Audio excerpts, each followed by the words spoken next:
ओम सच्चिदानंद रूपाय विष्णुत्पत्त्यादि Hathaway तापत्रय विनाशाय गोविंदाय नमो नमः। नमस्कार, स्वागत है आपका आचार्य वाणी में। मैं आचार्य विक्रमादित्य आपके साथ हूँ और आज का विषय हमारा है कन्या राशि वालों के लिए कैसा रहेगा नवंबर का अंतिम भाग का समय। देखिए कन्या राशि वालों, आपकी राशि के स्वामी बुध हैं और बुध नवंबर के अंतिम भाग में महत्वपूर्ण परिवर्तन कर रहे हैं। अस्त भाव थे, सूर्य के साथ चल रहे थे, कमजोर थे, अब वो परिवर्तन की तरफ जा रहे हैं और ये आपकी बहुत ज़बरदस्त स्थान में आ रहे हैं, केंद्र में आ रहे हैं और आपकी चीज़ों को ऑर्गेनाइज करने आ रहे हैं। जो चीज़ें फैली हुई थी, जिनसे आप चाहकर भी ऑर्गेनाइज नहीं कर पा रहे थे, आप हैप्सर्ड वे में चल रहे थे, उन चीज़ों को ऑर्गेनाइज करने के लिए ग्रहों का योग बन रहा है, जो दिसंबर में चीज़ों को आपको विशेष तौर पर ऑर्गेनाइज कर कर उसका सफलता का स्वाद चखाने की स्थिति बना सकते हैं।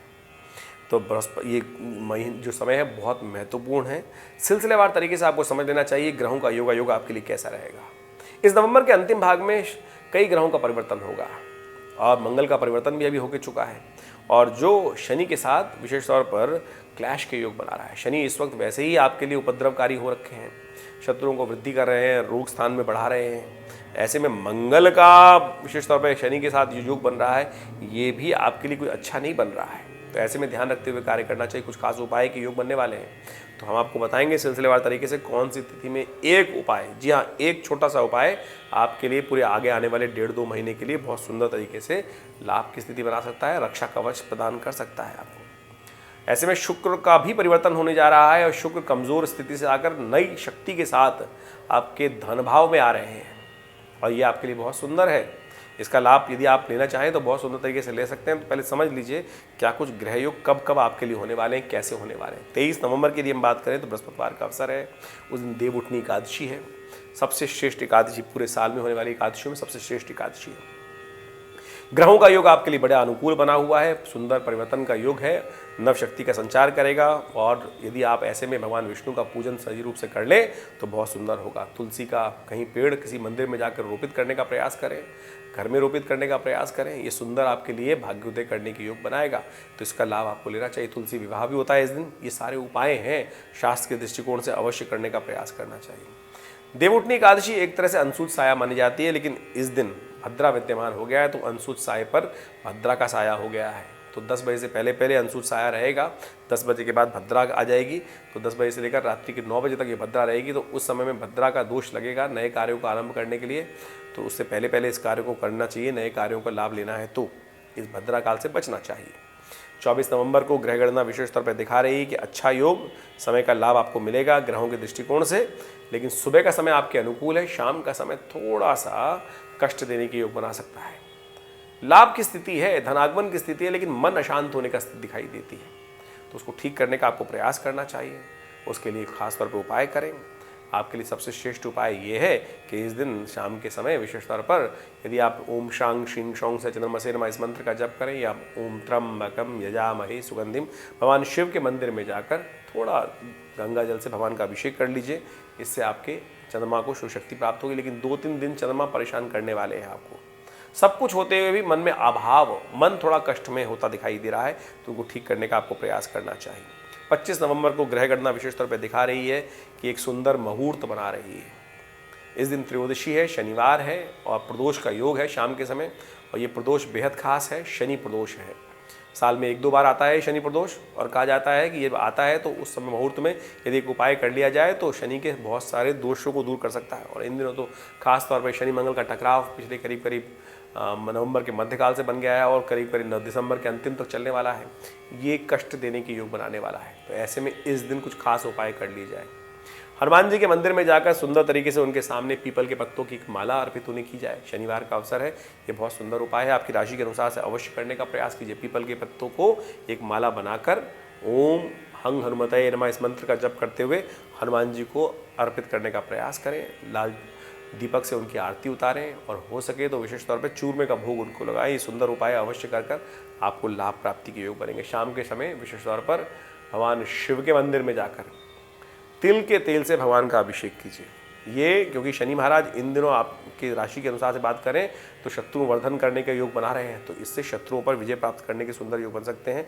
ये उपाय कर लीजिएगा, नहीं तो 1.5 महीने ये शनि मंगल का टकराव शुभ स्थिति को खराब कर देगा, तो इसको ध्यान रखते हुए कर लीजिए। वैसे ओवरऑल मन भी थोड़ा सा विचलित दिखाई देता है, ये उपाय करना आपके लिए बहुत अच्छा रहेगा। 26 नवंबर को ग्रह गणना विशेष तौर पर परिवर्तन की तरफ जा रही है। चंद्रमा परिवर्तन की तरफ जाएंगे और साथ साथ बुध भी परिवर्तन के योग बनाएंगे, और ये परिवर्तन आपके लिए पॉजिटिव रहने वाला है, तो इसका लाभ लेना चाहिए। लेकिन दिन भर थोड़ा सा कष्ट होने के योग हैं। शाम के समय परिवर्तन होगा, शाम के समय नई उम्मीद जागने के योग बन सकते हैं। तो दिन में क्या उपाय किया जाए? सबसे श्रेष्ठ उपाय, भगवान सूर्य जब उदय हो रहे हो तो उनको अर्घ दीजिए, थोड़ा सा चंदन जल में डालकर ओम गणेश सूर्य आदित्याय नमः इस मंत्र का जप करते हुए उनको अर्घ दीजिए, कल्याण होगा। अब बात कर लेते हैं 27 तारीख की। 27 तारीख बेहद खास है। इस दिन देव विशेष तौर पे देव दिवाली है और ग्रहों की गणना आपके लिए बड़ी अनुकूल बनी हुई है। इस दिन सुबह सुबह बुध जिसके बारे में बात कर रहे थे वो परिवर्तन की तरफ चले गए, 6 बजे वो परिवर्तन की तरफ गए, और ये आपके लिए बहुत सुंदर योग बना रहे हैं। जितना मन अशांत था, आपकी शक्तियों को ठीक करके आप काम कर लेंगे, चीज़ों को ऑर्गेनाइज कर लेंगे। ये जितना हैप्सर्ड वे आपको दुख दे रहा था ना, वो सब चीज़ें ऑर्गेनाइज करने का समय आ गया है, और आप चाहेंगे आप एक छोटे से प्रयास से सब चीज़ों को अच्छे से ऑर्गेनाइज करके योग बना सकते हैं। देव दिवाली है, कोशिश करें इस दिन तीर्थ जल से स्नान करें। कार्तिक पूर्णिमा के दिन स्नान का बड़ा महत्व होता है, तो कम से कम यदि तीर्थ पे जाके स्नान कर पाएँ, गंगा जी का स्नान कर पाएँ तो बहुत सुंदर रहेगा। नहीं तो घर में गंगा जल थोड़ा सा लेकर अपने पानी में मिला लीजिए बाल्टी में, फिर उससे स्नान कर लीजिए। देव दिवाली है, देवताओं के निमित्त कहा जाता है कि इस शुभ तिथि में देवता भी धरती पर आते हैं, तो उनके स्वागत के लिए अनादिकाल से इस तिथि के दिन सुंदर तरीके से प्रकाश का उत्सव मनाया जाता था। दीपों की बलि जलाई जाती है, इसलिए दिवाली कहा जाता है। वो तो भगवान राम के बाद इस को थोड़ा कम करते चले गए इस कलिकाल में, लेकिन अनादिकाल में बहुत सुंदर। आज इस कलिकाल में तो हम अपने महत्व, अपने जो विशेष तौर पर त्यौहार है उनको भूलते चले जा रहे हैं। ये देव दिवाली ही वास्तविक दिवाली है। इस दिन गुरु नानक जी का जन्मदिवस हुआ, तो सुंदर तरीके से आनंद भाव से घर को प्रकाशित करने का प्रयास करें। घी के दीपक जलाने चाहिए, तेल के नहीं, घी के दीपक जलाकर सुंदर तरीके से देवताओं के आगमन पर, देवताओं का जो आगमन होता है, भगवती महालक्ष्मी का आगमन होता है, विष्णु जी का आगमन होता है, उनका सुंदर तरीके से पूजन करें। समस्त कष्टों को दूर करने की रात्रि है, बहुत सुंदर देव दिवाली है। बनारस में आज भी सुंदर तरीके से मनाया जाता है, लेकिन वो केवल लोक परंपरा की तौर पर रह गया है। लेकिन संपूर्ण भारत में तो बड़े सुंदर तरीके से इन पर्वों को मनना चाहिए। आप इसका महत्व समझें, देव दिवाली है और इसको सुंदर तरीके से मनाने का प्रयास करें, भगवान की कृपा प्राप्त होगी। 28 नवंबर को ग्रह गणना हम बात कर रहे हैं। मंगलवार का अवसर, प्रतिपदा तिथि, और ग्रह गणना आपके लिए विशेष तौर पे अनुकूल है, सुंदर है। चंद्रमा बड़ी उच्च स्थिति में होकर आपकी राशि के अनुसार से जहाँ योग बना रहे हैं, ये सुंदर तरीके से भाग्य को जगाने का प्रयास कर रहे हैं। धर्म में आपकी रुचि जागती दिखाई दे रही है और ये आपके लिए बड़ा सुंदर रहेगा, और इससे धर्म में रुचि रहेगी। जो भी कार्य करेंगे धर्मयुक्त कार्य करते दिखाई दे रहे हैं। धर्म में आस्था, कथा में श्रवण, धर्म की तरफ आपके आस्था, मन, विश्वास जागता दिखाई दे रहा है। मंगलवार का अवसर है, सुंदर तरीके से हनुमान जी की आराधना कर लीजिए। मंगल थोड़े कष्ट में है इस वक्त, तो यदि कर लेंगे, क्योंकि शनि का पूर्ण रूप से अस्त भी हैं और साथ साथ उन पर दृष्टि भी पड़ रही है शनि की, तो ऐसे में मंगल को ठीक करने के लिए क्या उपाय किया जाए? हनुमान चालीसा का पाठ। मंगलवार के दिन हनुमान जी के मंदिर में जाकर सुंदर तरीके से उनको चोला चढ़ा दीजिए, ये सुंदर उपाय रहेगा। और भगवान कृष्ण का पूजन भी कर सकते हैं हम, दामोदराय नमः इस मंत्र का जप करते हुए करें, कल्याण होगा।